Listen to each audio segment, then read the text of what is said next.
carbon, silicon and germanium has 4 valence electrons each. Each of these are characterized by valence and conduction band separately by band energy gap EgC, EgSi, EgGe. अब ये valence band क्या होता है, conduction band क्या होता है, energy band gap क्या होता है, ये आपको जानना होगा। इसके बारे में एक वीडियो है जिसका लिंक डिस्क्रिप्शन बॉक्स में दिया गया है, जो energy band diagram of semiconductor में डिटेल में वीडियो बनाया हूँ, उसको आप देखेंगे। उस पर न्यूमेरिकल भी है, वो सब का भी लिंक डिस्क्रिप्शन बॉक्स में दिया गया, तो आप वहाँ भी देख सकते हैं। लेकिन मैं यहाँ पर ब्रीफली आपको समझाता हूँ। सपोज करो कि ये सिलिकन है जिसमें कि इसके आउटर सेल में 4 इलेक्ट्रॉन होते हैं, और ये सिलिकन के चारों इलेक्ट्रॉन सिलिकन के बाकी इलेक्ट्रॉन्स के एटॉम के साथ बॉन्ड बना रहे हैं। ठीक है, सो ये चारों जो इलेक्ट्रॉन है, ये क्या है, इसके चारों वैलेंस इलेक्ट्रॉन है। सो इन चारों इलेक्ट्रॉन का एक लेवल है, एक एनर्जी लेवल है, मीन्स कि ये इस सिलिकन से जुड़े हुए हैं और इस बॉन्ड से भी जुड़े हुए हैं। सो आप ये मूवमेंट नहीं कर सकता है, इसको मूवमेंट करने के लिए इस बॉन्ड को ब्रेक करना होगा। जो सिलिकन से जो बॉन्ड बना हुआ है, इस बॉन्ड को ब्रेक करना होगा, तभी ये आपको मूव कर सकता है। क्लियर है? सो सपोज करो कि ये इलेक्ट्रॉन के एनर्जी को जो वैलेंस में जुड़े हुए हैं उसको हमने एक एनर्जी से दिखाया, और उसको क्या बोला, आपको वैलेंस बैंड बोला। मीन्स कि मैक्सिमम जो एनर्जी इलेक्ट्रॉन का हो सकता है, कौन से इलेक्ट्रॉन का, जो वैलेंस में है, वो आपको वैलेंस बैंड से दिखाया गया। लेकिन ये इलेक्ट्रॉन मूव नहीं कर रहे हैं। अब एक दूसरा एक एनर्जी बैंड होता है, एक एनर्जी का लेवल होता है, जिसको आप बोलते हो कंडक्शन बैंड।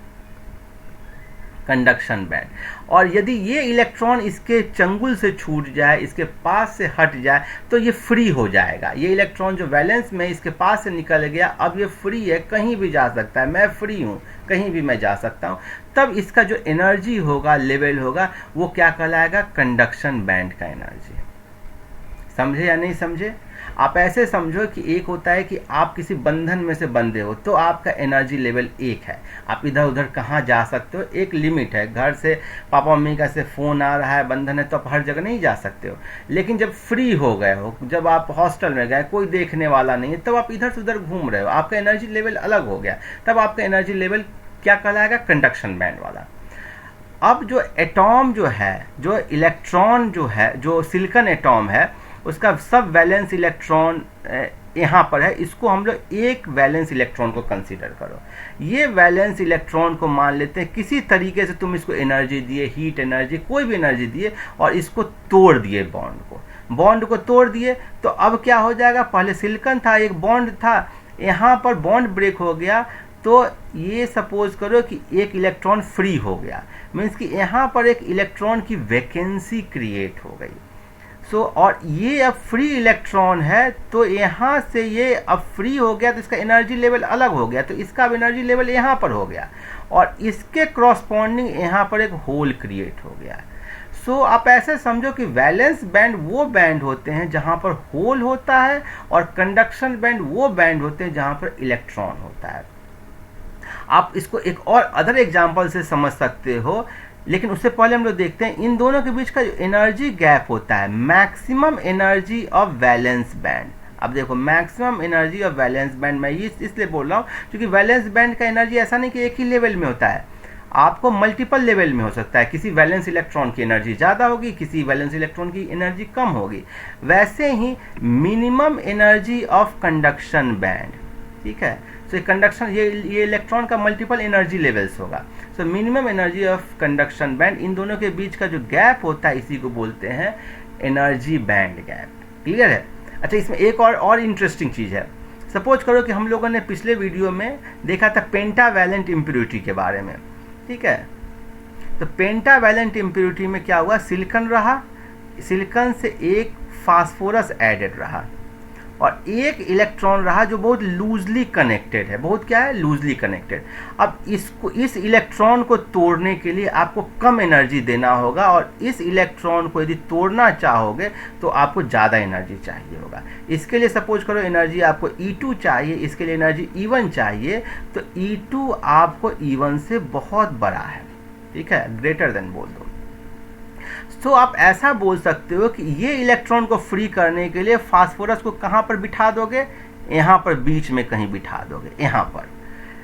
मीन्स ये इलेक्ट्रॉन को यहाँ से यहाँ तक जाने के लिए जो एनर्जी चाहिए वो बहुत कम है इन रिस्पेक्ट टू Eg। समझे या नहीं समझे? तो यही बेसिकली एनर्जी गैप का सारा फंडा है, बैंड एनर्जी गैप का। अब मेटल के केस में क्या होता है? मेटल के केस में कंडक्शन बैंड और वैलेंस बैंड ओवरलैप करता है।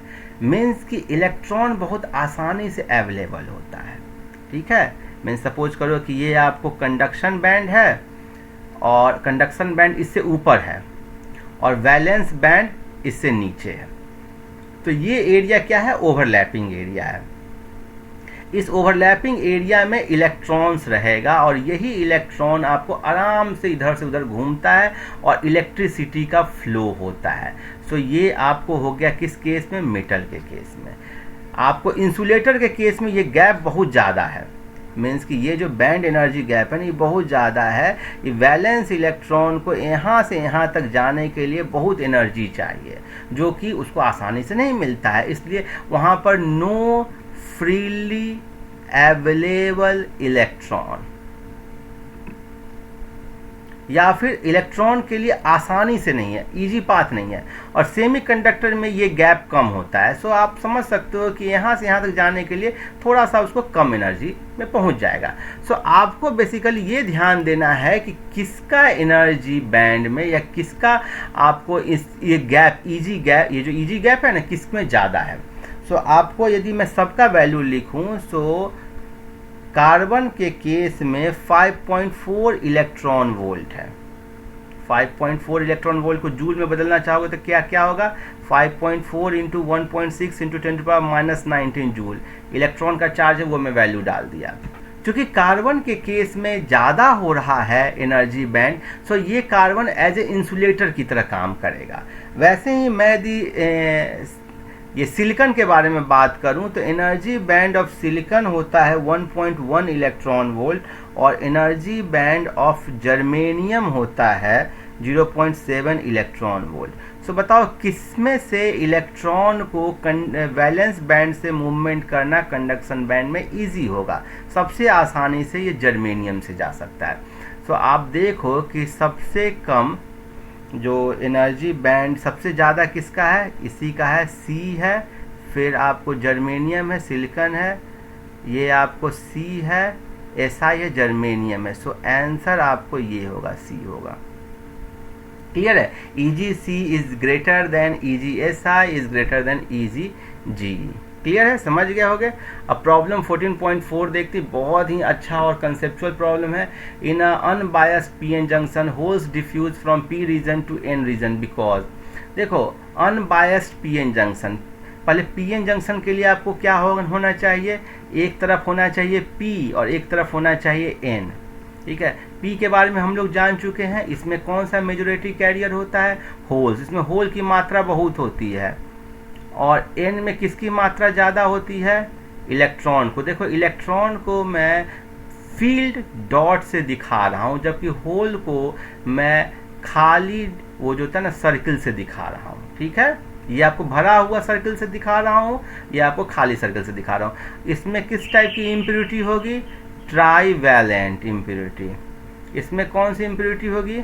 Pentavalent impurity.